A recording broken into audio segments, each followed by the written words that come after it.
Hey, what do you do when a customer calls and says they had a basement full of liquor bottles and they want some shelves for them to be not only functional but a focal point in their basement? Well, you start brainstorming some ideas, and when he says he wants 8 of those shelves, well, then that becomes a little bit of a challenge. But I am always up for the challenge. And from designing the size and the spacing for these shelves to finding the hardware to support the shelves was going to be a challenge in itself. So stick around and I'll show you how I built these shelves from beginning to end, and let's see if form and function work together. Let's get started.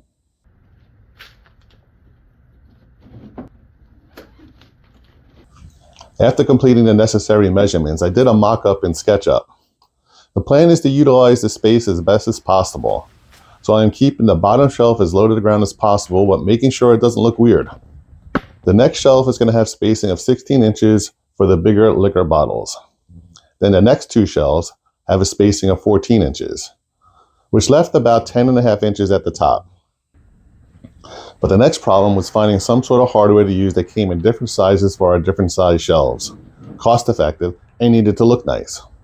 That's when I came across these decorative pipes from Geospace on Amazon. I hope I'm pronouncing that name right. They were perfect. They come in many different sizes to fit our needs. They look nice and they are cost effective too. FYI, this is not a sponsored video. I just think they are cool looking and functional, and I will link to them in the description below.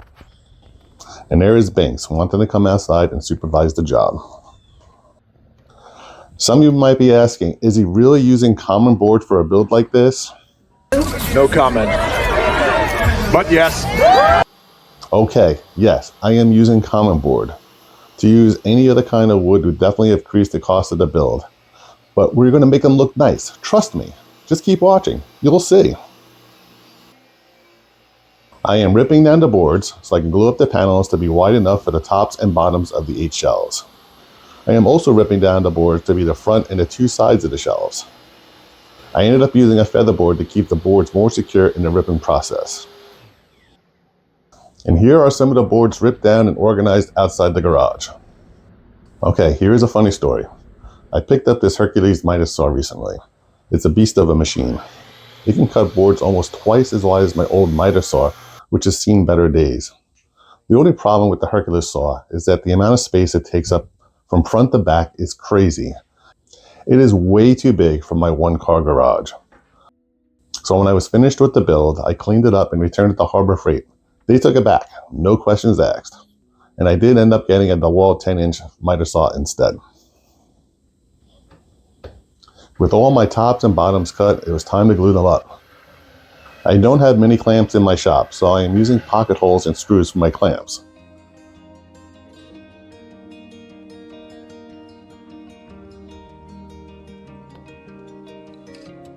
And after using everyone's favorite glue tool, I used a couple of clamps to line up the boards, then drive in some screws until the glue dries.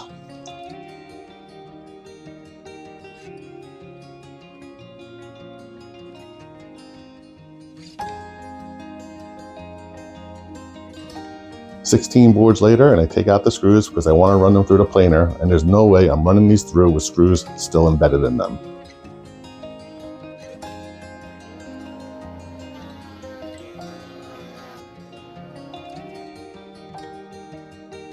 I am only rough cutting the boards that I am using for the faces of the shelves. So that black you see there isn't clamped down or anything, it's just a guide for me. The boards are 8 feet long and harder to manage sideways in my shop.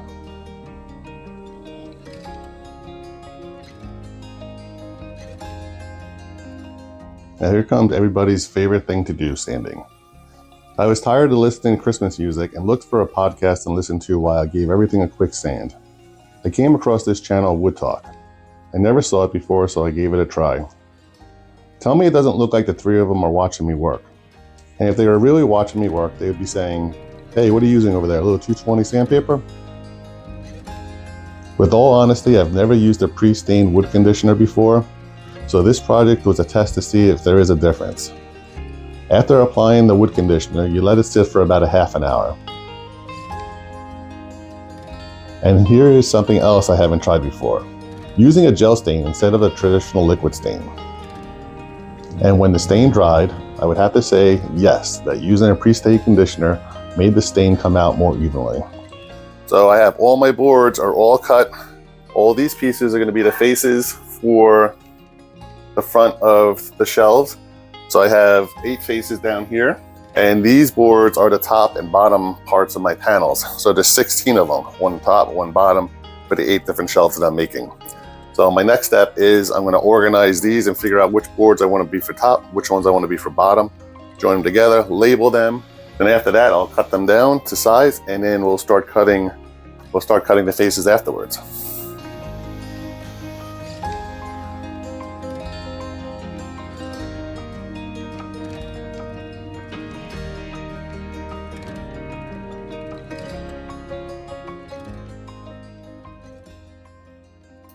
Starting with the 2 panels, they're going to make the top and the bottom of the shelf.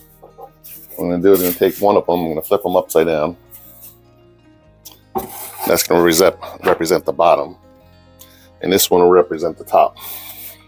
I've already pre-stained the board that's going to wrap around 3 sides of it, because this side is going to be open for the bracket for the wall.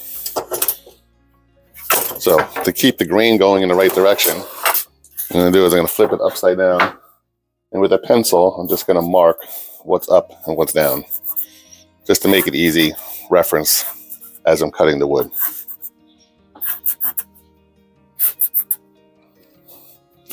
Now starting on this side, I already know that if I go more than 13 inches, I'll have more than enough space in order to cut the 45 on this.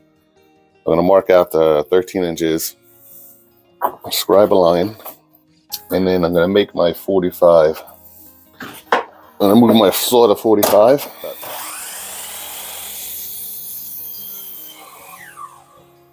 And while I'm here, I already know that my next cut is going to go in the other direction. So I'm just going to take off the 45 now, so this way I don't have to worry about it later. And by doing that, I create my grain pattern that continues. I'm going to line up the 45s on the corner over here. Once I get a nice tight fit, I'm just going to clamp on this corner. I'm going to make a mark. I'm going to scribe this all the way up. And then also make sure we got our outside corner cut coming up.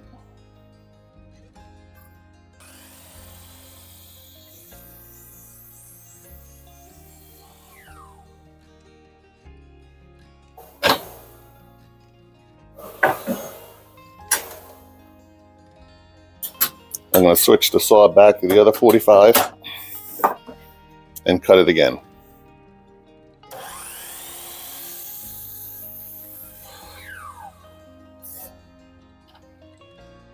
I'm just going to cut this piece and this piece to length before we start making sure everything fits properly. You want to take your time on this step.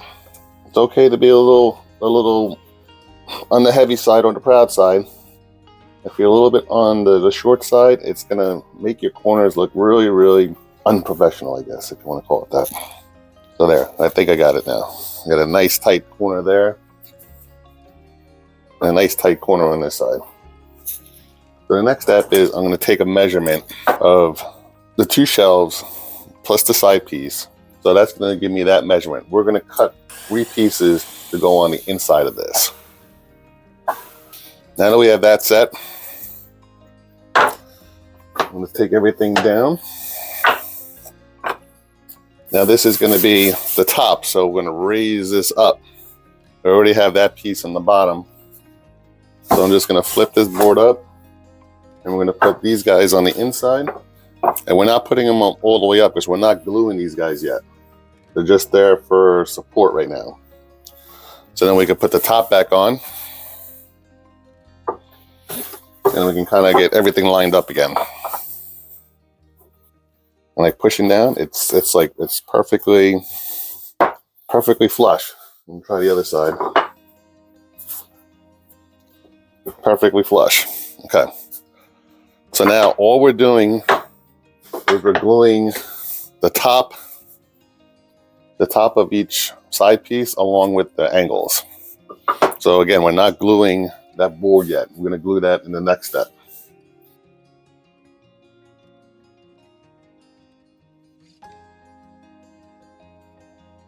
There was one video I saw a while ago. I don't remember who it was.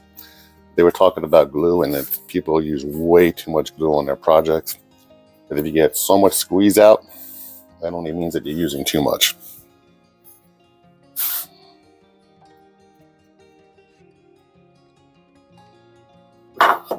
This is the reason why I stain my projects first, because of the glue.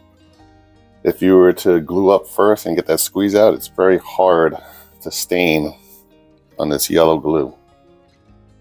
All right, so now we're set. So we can put everything together. And take your time with this step.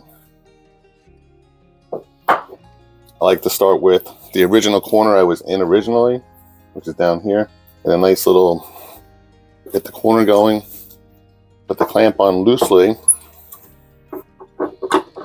just in case I have to do some shifting around, and come down to this side.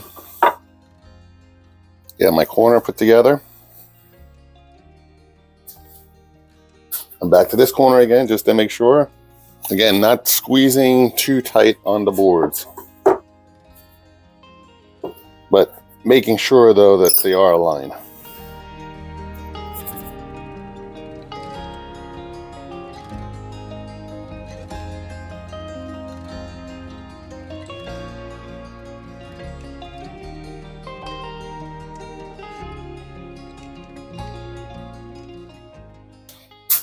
Okay, well, it's definitely been well over an hour since we did the glue up.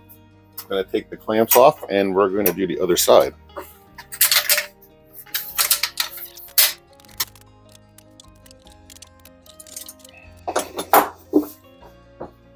So now we're going to glue this stuff in.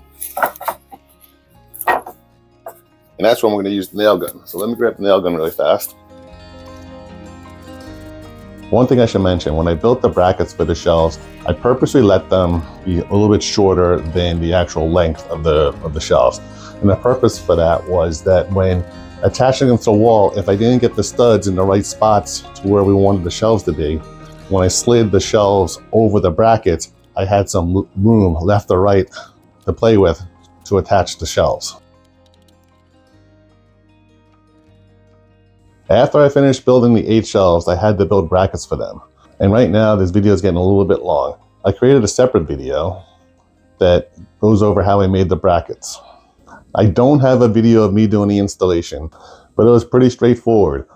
After determining where the shelves are going to go, we found the studs and then screwed in some lag screws to attach to the wall.